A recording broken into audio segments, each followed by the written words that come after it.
Hi, good morning, everyone. This is our second session for 2025. We are on 25th of January 2025, meeting live on uh, around the world from social media.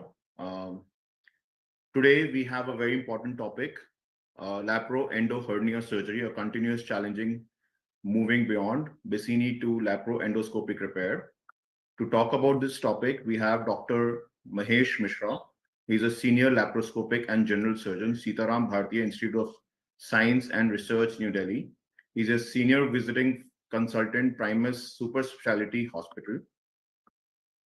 Dr. Mishra is well known as a director for AIIMS. He has associated with AIIMS for good 37 years before laying his office in 31st January 2017.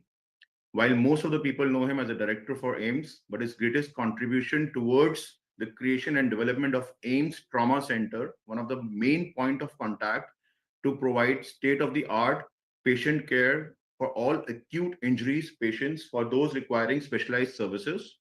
He is a man who is truly responsible for establishment of Apex Trauma Center at AIIMS from the scratch. His past assignments were Director AIIMS, New Delhi, Chief JPN Apex Trauma Center AIIMS in 2000 from 2006 to 2017, Professor of Surgery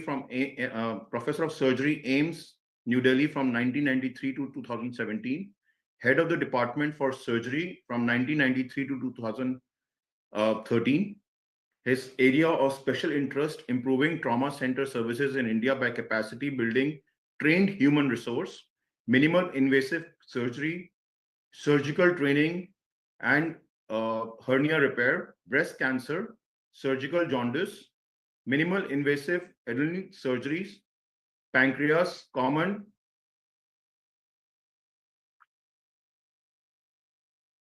benign duct structure. Sir, over to you. Thank you, Mr. Saurabh, and thank you, Heart Care Foundation of India and this group for giving me this opportunity. I welcome all of you and wish everyone a great and successful and healthy 2025. We have assured in this year with our organization of Mahakumbh at Prayag, which takes place every 144 years. It's an amazing organization, I must say, this year. Many of you must be witnessing videos and a lot of material on social media about that. I am also very keen to visit till it before it comes to an end on 26th of February. And also, I would say that India, we are celebrating our 76th or like that, the Republic Day tomorrow. So I give greetings to everyone on this occasion. And the topic which we discussed with Nishita, so this is hernia. Why I chose this topic? Because it's a common surgical disease. And as a student of surgery, we actually start learning surgery with this procedure. Hernia, hydrocele, appendix, gallbladder. So that is why I thought it might interest general audience, how this surgery of hernia, groin hernia particularly, has evolved over last 30 years. So if some of you who are surgeons or even not surgeons would recollect that minimal invasive surgery in the current shape and form was introduced by removal of gallbladder laparoscopically in 1985, 1987. And in 85, there was a German surgeon who could do it. And in 87, there were two French surgeons, Mouret and Dubois, and they were responsible for removing the gallbladder using video technology at that time, available at that time, and presenting the video at the SAGES meeting. What is SAGES? It's a Society of American Gastrointestinal Endosurgeons.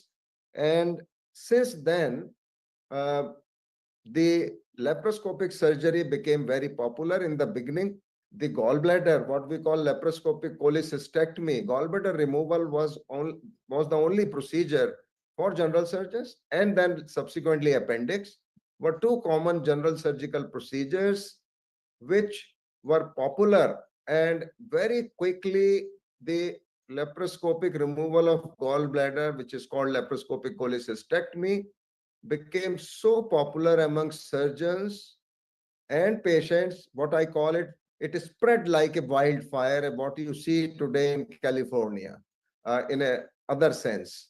And there were instrument manufacturers who would make instruments, and we started with the first generation endovision systems in early 90s. Then came triple chip, where more resolution was possible, and then we came about with now high definition cameras. Again, the light source have been improving consistently. And so I think there have been huge development in this area. And practically today, minimal invasive surgery, what we see today is not only limited to general surgery and GI surgery, gynecology, who were the first ones to use laparoscopy even before general surgeons for tubal ligation. But operative laparoscopy, what we see today, uh, credit goes to the laparoscopic removal of gallbladder, what we call laparoscopic cholecystectomy. And so laparoscopic cholecystectomy became the gold standard sooner than what we anticipated.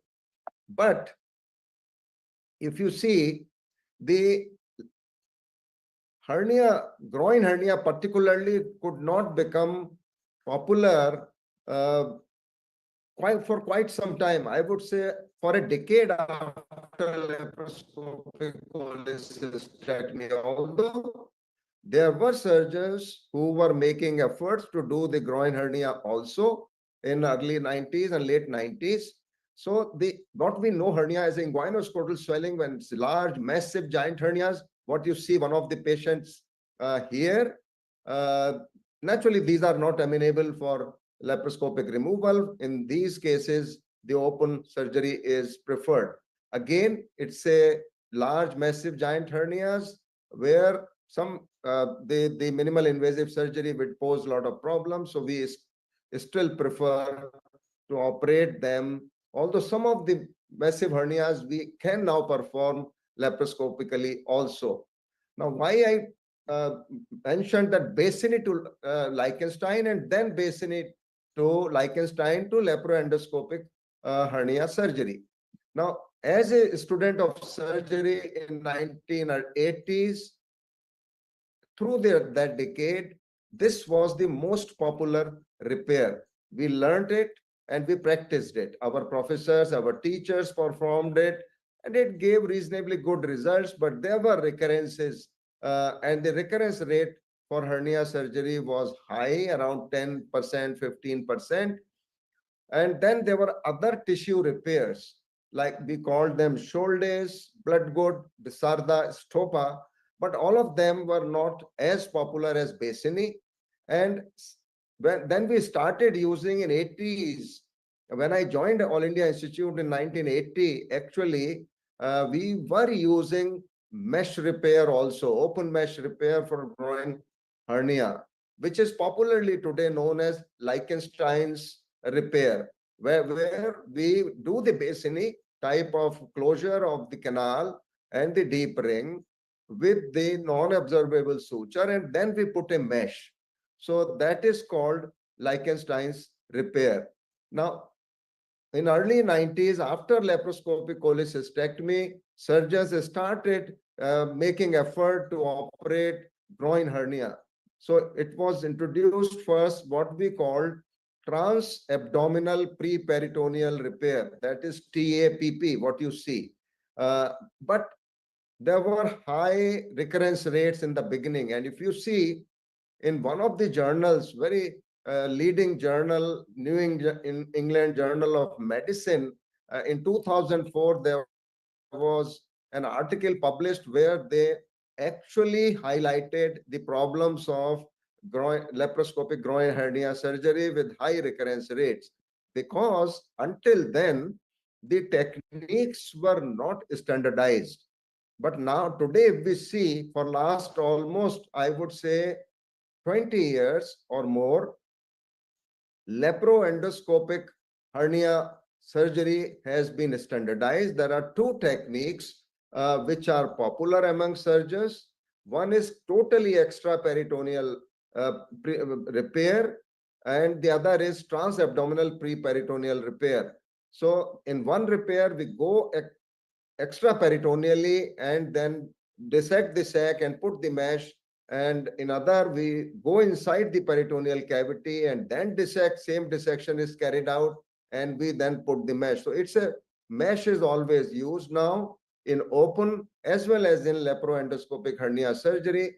And now another technique which is becoming popular, for particularly for the complex hernias, uh, both ventral and groin hernia, called enhanced view totally extraperitoneal repair, or extended view total extraperitoneal repair, which is short form, it is called ETP.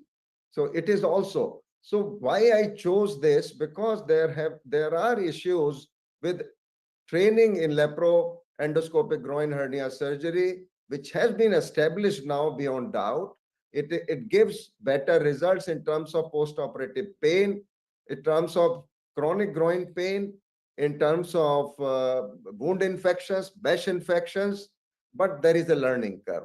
And naturally, in the beginning, it is basically we are not familiar with this anatomy. Operative space may be less in the beginning until one learns how to create good space.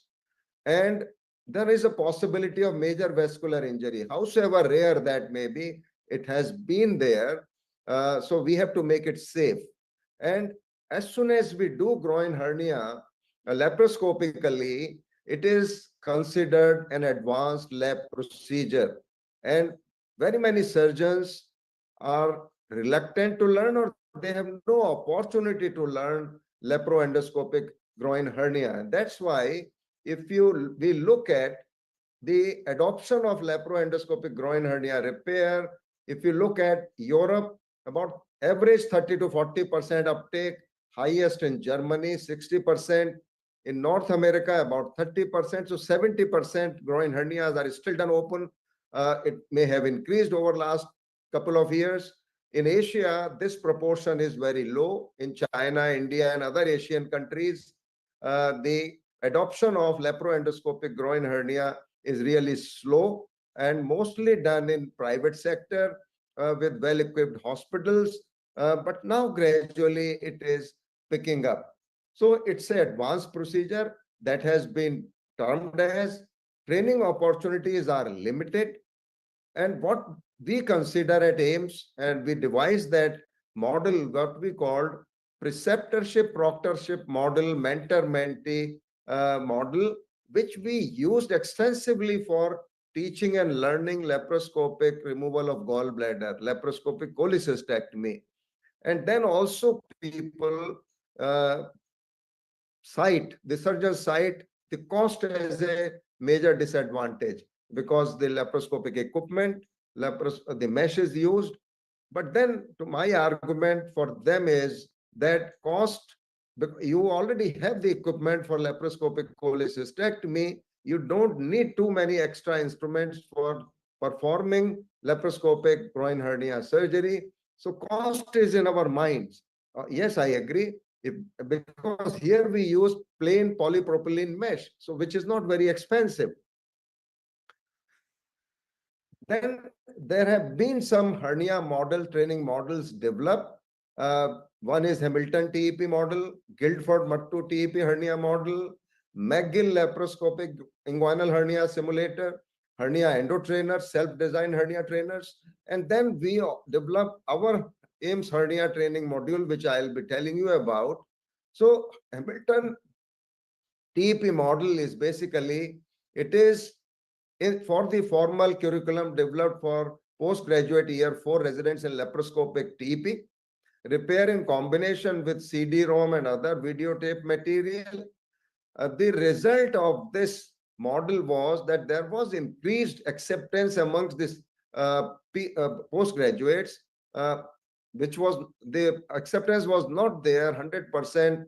It was less 45.5% at increased to offer this operation to patients, because they are the point of first contact many a times. So Guildford minimal access therapy training unit, TEP hernia model, again, it does not give a tissue feel. It's a low cost, and one can only learn certain laparoscopy skills. So it is developed at minimal access therapy unit in Royal Surrey County Hospital in UK. Its advantages claimed were fiberglass model exactly simulating the human pelvis, anatomy, and similar artificially created anatomy on body wall. The anatomy was more accurately produced. It is less expensive. The only disadvantage, as I mentioned, there is no tissue feel, what we have actually in animal model or cadaver. Now, McGill laparoscopic inguinal hernia simulator, again, it represents inguinal anatomy. It permits to perform both TAPP and TEP repairs, what I have described, the two standardized laparoscopic repairs. And one can actually use this model because it has reusable and disposable components which are readily available. Now, residents trained to proficiency on this model showed significantly greater skill improvement than controls when they were helping us in operation theater. Now, hernia endo trainer, these are self-designed trainers. One can make them in. So these trainers are good to develop basic laparoscopic skills, eye-hand coordination, perception of depth, movement of instruments. So there are this degree of movement which takes place, orientation of magnified anatomy. So all these skills are needed for basic laparoscopic surgery and advanced procedures also. It was indigenously converting a cheap endo trainer into hernia trainer, and one can use it for both bilateral groin and incisional hernia, and it can be used for multiple times. But there is no provision in this for extraperitoneal learning, extraperitoneal procedure. It is good for TAPP and what we call ventral hernia, that is intraperitoneal placement of only mesh. Now, there are animal models. This is one of them. Animal tissues can be incorporated into this model, basically. And it requires animal tissue. Live animals are not required because they are expensive, and there are huge animal rights activists who do not want us to use live animals. So then comes the better understanding of dissection and surgical performance in cadaver simulation. It is so now its increased use is being proposed by many centers across the globe, and this is considered this superior to any bench model or animal model or wet tissue model. 2 consecutive laparoscopy seminars, 7 trainees attended cadaveric and 9 porcine laparoscopy sessions, and they were similar in terms of age and previous laparoscopic and urological experience. This study was published some time ago. What they basically said, comparison on trainee perspectives between porcine, which is on pigs, and fresh cadavers, showed high general satisfaction in both the groups and desired for similar another session. So trainees ranked the training on cadavers higher, better understanding of surgical anatomy, more realistic laparoscopic technique, more appropriate understanding of the use of instruments, all the instruments. So Lab training methods in hernia, bench models, we have seen that they have limited application. Box trainers, animal organs for hernia, they are not applicable as for gallbladder. I'll show you that. And live animals is a huge cost and ethical issues and licensing, particularly in India. Cadavers, again, can be the best model, but their availability has to be ensured. And simulators, virtual simulators only help to learn the laparoscopic ventral hernia repair. So we have seen Hamilton model, Guildford model, McGill model, hernia endo trainer, and then porcine model. We have seen where we can do on this live pig, we can do only transabdominal pre-peritoneal repair. Peritoneum is very thin. Patent processus vaginalis is present, so one can simulate hernia in this live pig animal, but we cannot perform extraperitoneal repair on live animal. And vascular anatomy cord contents are similar. Bladder is intraperitoneal, so that poses some problem in pigs. So human cadavers could be actually the best simulation, but their availability has to be ensured.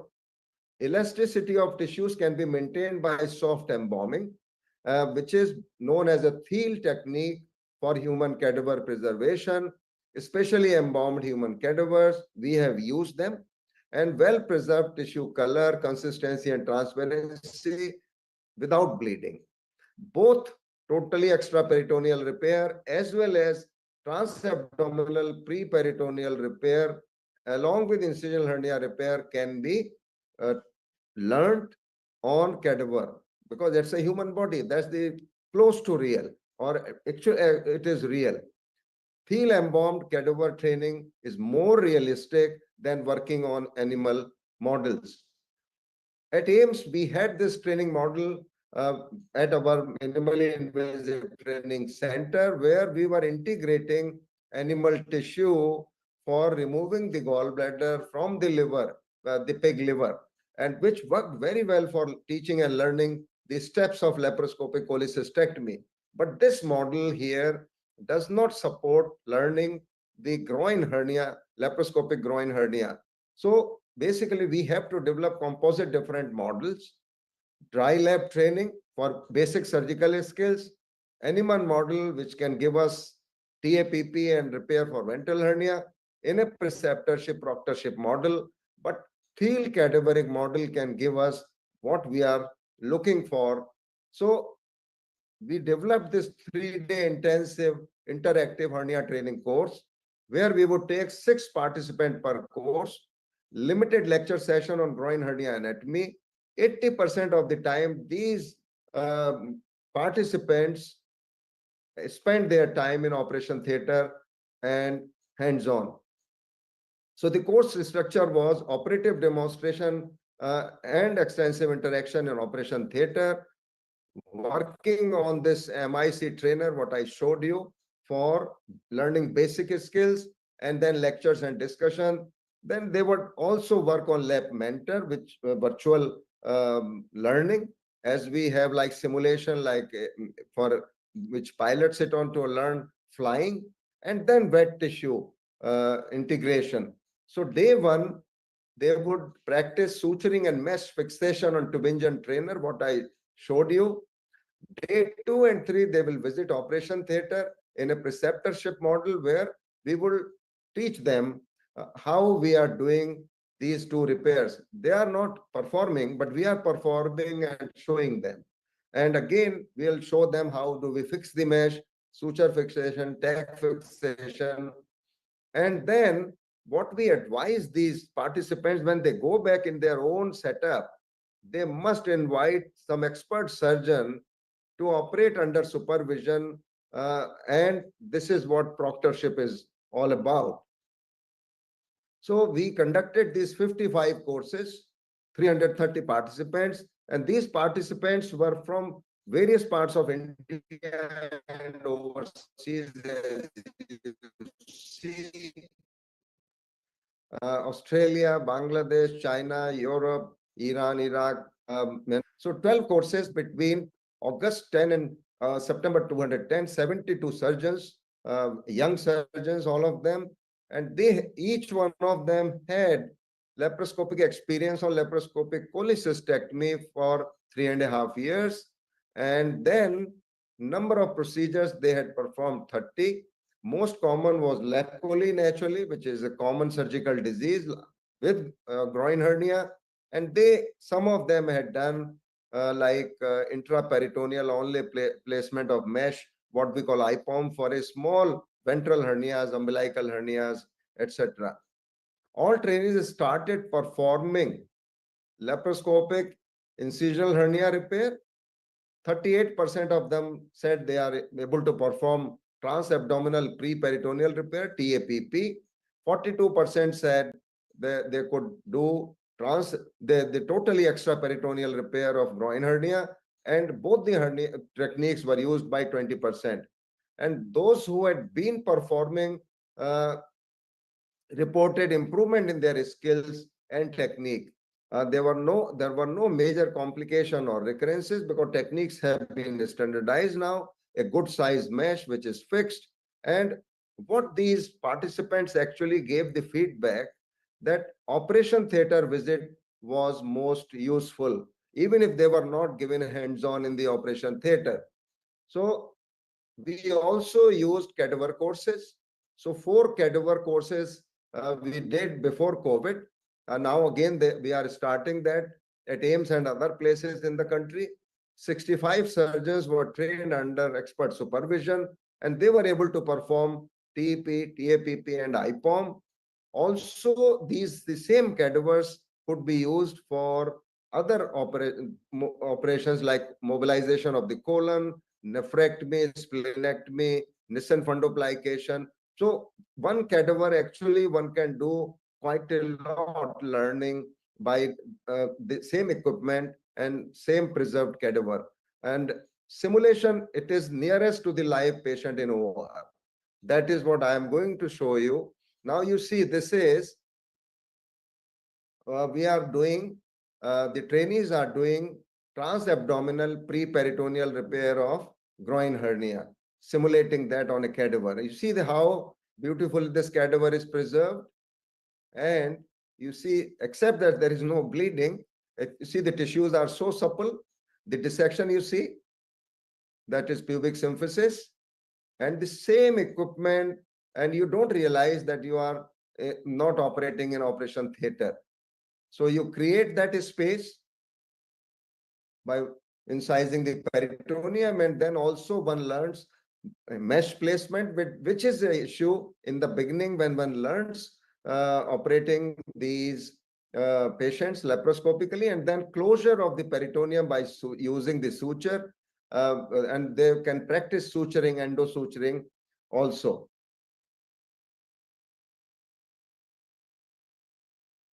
This is totally extraperitoneal repair, you see, on the cadaver. Again, you see, this is possible by preserving these cadavers with using this soft embalming technique, Thiel technique. One can also defreeze the cadaver and thaw them subsequently, and you can still get good supple tissues. So you see how beautifully this is the vast difference here, this one, and good demonstration of anatomy, good creation of the space, placement of and orientation of the mesh, and fixation of the mesh, etc., can be beautifully learned on this model. So what we did a clinical observational study where senior consultants who were well experienced in lap inguinal hernia surgery, and then other consultants in laparoscopic skills because they were performing cholecystectomies but not performing groin hernia. And what we experienced that in the beginning, TEP took little bit longer for a junior consultant. TAPP also looked longer, but this difference in time came down in a preceptorship-proctorship model very quickly. And the younger surgeons caught up with the senior surgeon timing very after 12 and 13 cases. So there was no difference in the learning curve between the two techniques. Experienced surgeons able to perform both procedures significantly faster, as we have shown. Difference plateaued out after 11 procedures. So you can see it's not a because the number of cases to achieve proficiency has not been defined uniformly worldwide. Some people say 30 cases, some say 50 cases, some say 250 cases. So I think every center has to devise their own mechanism. The number of procedures depends upon trainees' level of experience. As I mentioned, 30 to 50, but 250 is an unrealistic number. You can never have it. 13 to 15 procedures for pre-existing laparoscopic skills who had learned. Uh, because we have seen with gallbladder, laparoscopic cholecystectomy, the maximum probability of bile duct injury during cholecystectomy, laparoscopic cholecystectomy is in first 13 to 15 cases. Now, we all know that learning curve is important both for TEP and TAPP. Good training is necessary to carry out either of the techniques. TEP repair take a little bit longer. It has a longer learning curve than TAPP. And we have published this, our experience, learning curve in laparoscopic inguinal hernia repair. And then we have also said that using the moving average method, minimum 13 laparoscopic hernia repairs are required to reach at par the operative time of an experienced surgeon. Again, we published this editorial in this International Journal of Abdominal Wall and Hernia Surgery. Teaching and learning of laparoscopic hernia surgery in India is a challenge. It's a continuing challenge with its problems and possible solutions. This is one of the largest, I would say, globally. It is in Thailand, Chula Minimally Invasive Surgery Center, where they use almost 300 cadavers annually. And it's a beautiful facility for those who would like to use this facility in there. We had this hernia summit in 2019 before COVID. We are looking forward another summit very soon. So another thing which is needed, certification and accreditation. We must ensure competence and adequate laparoscopy exposure. So both for international and national level. So there are these fellowships in laparoscopic surgery, endoscopic surgery, and then nationally in India, we have this MCLS, member of College of Laparoscopic Surgeon, fellow of College of Laparoscopic Surgeon. Then there are 3 associations in India which are rolling out these fellowship, FIAGES and FMAS. To ensure continual learning and improvement, we require to assess ongoing competence, and recertification is also important. So what I would say that we have been working on in this area. And if you look at this, so to develop autonomy, it is for a 3 cornerstones of successful training, basically. Virtual simulator one can use to familiarize with the anatomy. Dedicated personnel and organization is needed to establish a training facility. And then the learner has to have internal motivation to learn the essential skills in laparoscopic surgery by participating in this to develop autonomy in performance. So we show them how it is done, then he knows how it is done, knows how it can be done, shows how, and then the participant does himself. So that's the curriculum basically. So it is a step-by approach. Again, to highlight the same, that basically it knows means we have to tell them the cognitive domain, which is the anatomy, about the anatomy, and then procedural knowledge, step 2, and then step 3, how it is done, we show them, and then actually one can perform and practice more. That's how one develop autonomy of performing any skill basically and for laparoscopy, it is much more needed. So what I would say that best hands-on clinical training, what we need to emphasize on the knowledge component, skills are very important in surgery, and then attitude to learn and refine the technique. Higher training after obtaining postgraduate qualification in surgery, like in India, we have MS and DNB by National Board.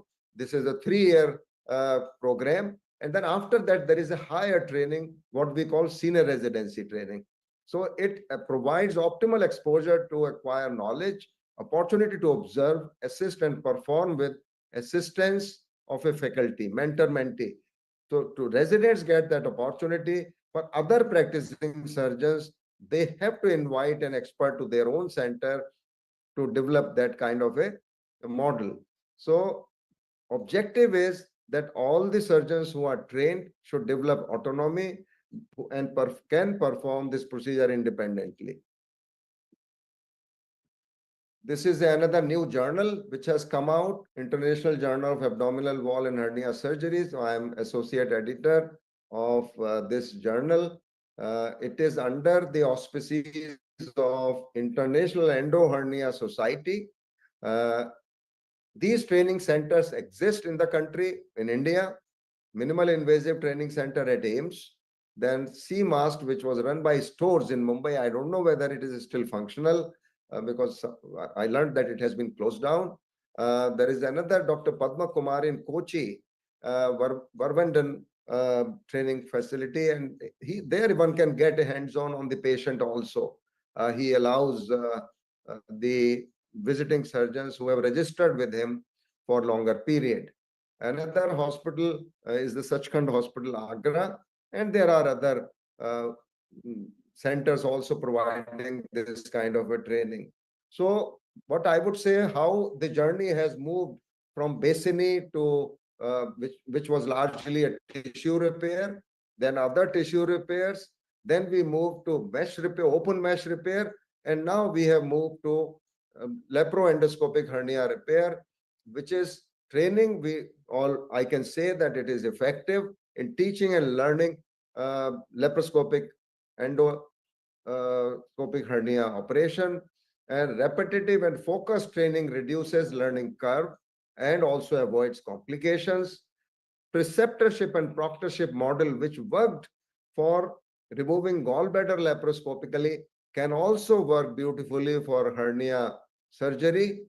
So we would like to emphasize that cadaver training, if one can organize and can get hands-on on that, that's the best what I consider. So I thank you once again, Mr. Saurabh, and for giving me this opportunity today for this webinar.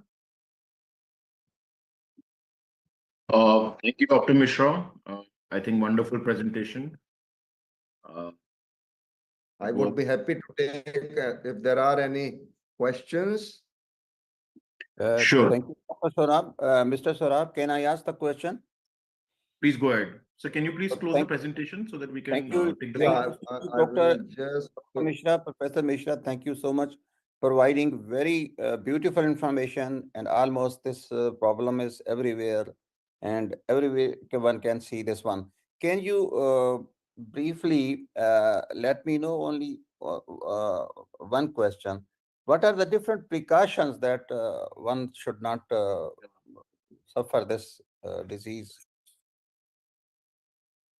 precautions for Getting the hernia. you mean prevention of hernia happening? Yes, prevention. That prevention can be taken, Dr. Bukhari, only for incisional hernia. Groin hernia, there is no precaution which we can take on our part. It is some in young people, very young people, we see in children, this is a congenital hernia. Then we see in young adults, the processus vaginalis, which was supposed to be obliterated at birth, does not get obliterated, and it goes on to develop an hernia in young age and middle age, and then also we see even in elderly, we see indirect hernia. But towards my age, the hernia is more direct hernias, basically. So, and that is just because of the muscle weakness, because we all know that at age we lose our muscle mass, and we do get these direct hernias, mostly bilateral hernias in elderly population. So, groin hernia prevention is just not possible. But for incisional hernia, if we use the appropriate suture material, if we do not allow the wound get infected, one can avoid many of these hernias, incisional hernias after laparotomy. But with the advent of laparoscopy, now the incidence of laparotomy also has gone down. Previously, we were doing open gallbladder surgery and there were incisional hernias through those incisions also. Similarly, kidney stone was a very common operation, openly done. But nowadays, most kidney stones can be managed laparoendoscopically, either PCNL or endourology through bladder and ureter. You pass the small endoscope and stones can be removed, and lithotripsy, and also while using percutaneous nephrolithotomy, they take the laser and crush the stone. So this endoscopic techniques, what we call natural orifice techniques, have evolved. In laparoscopic surgery, the natural orifice surgery, what I can say, like you have vaginal hysterectomy, no incision on the abdomen. We developed in research the transvaginal cholecystectomy, laparoscopic cholecystectomy, and actually we had the instruments, we performed some of them, but then with single port came in and robotics came in, so people lost interest in that because what these natural orifice surgery, some people were recommending transgastric, transcolonic, which are actually fraught with consequences. So that cannot become popular. So the only natural orifice, I would say, either the urologic procedures, which they do endoscopically, or the non-descent vaginal hysterectomy, and one can also use posterior fornix access to do other procedures. There is a possibility, provided people are interested to develop that. Thank you so much, Dr. Mishra. Thank you so much. Very nice. One question here, Dr. Misra. What is the role of robotic surgery in this hernial repair? Particularly with hernia. With hernia, yeah. Yeah. If my take is that robotics for groin hernia is like killing a fly with a gun. It's really not needed, except in some complex hernias or maybe some procedures at the hiatus in the upper abdomen, like hiatus hernia and all. But for common groin hernia, I don't think robotics are justified as far as their cost is concerned, and also the advantages. In robotics, if you know, Dr. Naidu, the port size is 8 millimeter, all port size, instrument port size. And the camera port size is also bigger than the laparoscopic. So, and if you if you ask me honestly, robotic surgery per se, globally, if you see whatever studies have been done in US, it has not shown improve when they were compared with laparoscopic procedures, not shown significant outcome difference, advantages for the patient. Yes, robotics is good for surgeon because surgeon is less stressed. He's sitting on a console and operating it. So I think there are certain procedures which are justified, like radical prostatectomy and some other procedures, urologic procedures, and some complex hernias. But otherwise, common groin hernia, the standard TEP and TAP laparoscopically are quite good. Thank you, sir. Thank you. Dr. Misra, I have a question. Yes, sir. John. Yes. I just had a patient who went for robotic surgery, but his was a very complex hernia because on the left, he had 2 recurrent hernias, and on the right, it was also a recurrent hernia. And he also had a laparotomy when he was a child at 5 years old because there's a very strong family history of renal stones. And he had Stackhorn calculus before and so on. So when they went in, they needed the robotic surgery because the whole area was all fibrous and scarred and very, very difficult surgery. Your comments? This is basically, if you have a robot, you will say, I'll do robotically. You could have done the same thing laparoscopically also. After all, when you use robotics, is for you, not for the patient. You have to make that dissection in that fibrous area by laparoscopically only. By using robotic is only a tool to facilitate that. If you are going to take longer, suppose this complex hernia, you are going to take 3 hours to operate, not 1 hour, then it gives you the comfort sitting on the console, but your assistants are by the side of the patients. They are handling the instruments, because robotic, that does not provide you with all the instruments actually.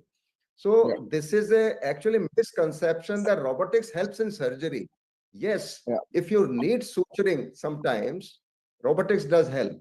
Wherever you need suturing, then robotics is a good for suturing. But nowadays, young surgeons, they are all trained in suturing also laparoscopically. And I can remember one French surgeon who was doing laparoscopic radical prostatectomy at Mount Sinai or Memorial Sloan Kettering Hospital. So I asked them, they had a robotic standing there. So I said, why don't you use robot to do radical prostatectomy? He said, you saw me doing, I don't need robotic. So anyway, that's many surgeons cannot learn laparoscopy, so they move directly to the robotics. That is also the fact. And robotics, if you remember, in US, the Da Vinci company pushed gynecologists to take robotic surgery for hysterectomies without properly undergoing training. And there were, at one point of time, there were 300 litigations going on for complications. So any surgery, whether you do robotics or you do laparoscopically, you have to be well trained, and you have to have a mentor and mentee, undergo that training for those skills. You can do, if you have the machine, somebody is paying for it, yes, you can do robotically, but I don't see that a robotic per se will take away those the adhesions or more complexity that can be dealt with laparoscopic also. But so it's a tool which we should use for our advantage.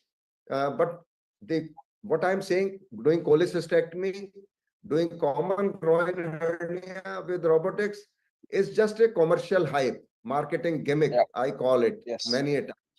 So it does not help the patient. It does not improve the outcome. It increases the cost of care.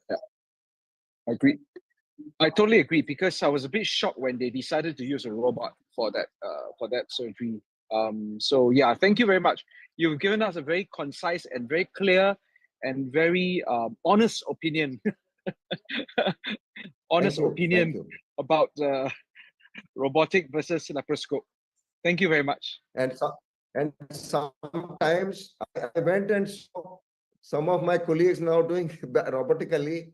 I thought I can do a better job laparoscopically.